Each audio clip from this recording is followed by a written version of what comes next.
WH initiative, along with its different working groups, not only addresses key issues and develops recommendations on the European energy agenda, but also creates valuable opportunities to connect, network and engage in discussions on the most pressing topics on the European energy landscape.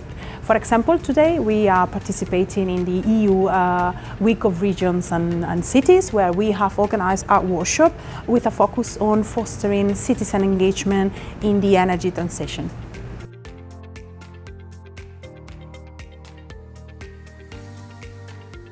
If we think about the energy transition and the ongoing processes, for example, of decentralization of energy, emergence of energy communities, and at the same time digitalization of energy processes, it's really important to engage people in these processes, which will also have impact in one way or another in their life. For example, decentralization of energy, it can bring positive benefits to citizens in terms of this kind of social cohesion, democracy, lowering energy prices. But at the same time, if we don't involve citizens properly, it could have adverse effects.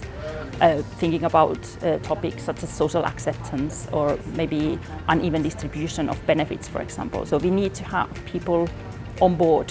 So within Bridge, we have collected a lot of practical knowledge and information on our projects on how to best engage citizens into energy transition, and there are interesting learnings for others also to learn from our experiences.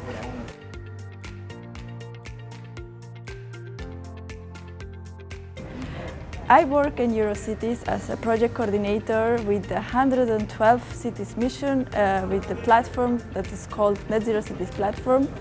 And one of the main barriers that cities face in Europe is the behavioral change and citizen engagement in the climate change actions, but most importantly also in the energy transition. Why is it important? Because it raises awareness, it empowers the citizens, and also it tackles many climate-related issues with socio-economic aspects such as energy poverty, local jobs, and so on and so forth. So citizen engagement in the energy transition with policy measures such as renewable energy communities or building retrofittings is essential in order to succeed in these policy actions at all levels, at local level, at regional and also national and also European level.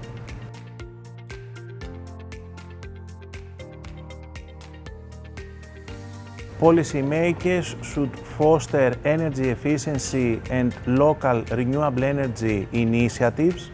In this context, a close collaboration of the national governments with the local authorities is necessary in order to promote the appropriate policy and regulatory frameworks that put citizens in the center of the energy transition.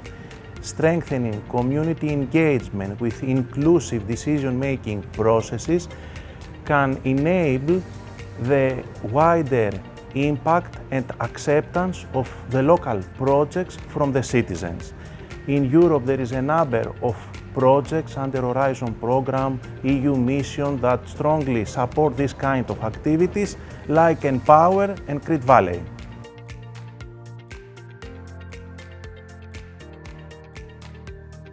We now see that there are really good best practice examples out there, but currently we are not taking them up probably enough. So probably this is something we can for sure work on in the future, better showcasing the good examples we see out there. We had some great examples from Athens, which is doing really a lot, and also from the audience there were really some nice inputs. Second thing I think we still can pick up is that we need to work on all the methodologies to create really concepts how we can engage citizens from the beginning of our project. Yeah, I feel that people still struggle quite a lot with that, getting the input from the people as early as possible, which probably is needed, as we also heard today. So to recap, I think we really have some important and interesting topic we can work on in the future in Bridge. I invite all of the project members to really actively participate and work on this very interesting, I think very interesting topics we're trying to tackle in this working group.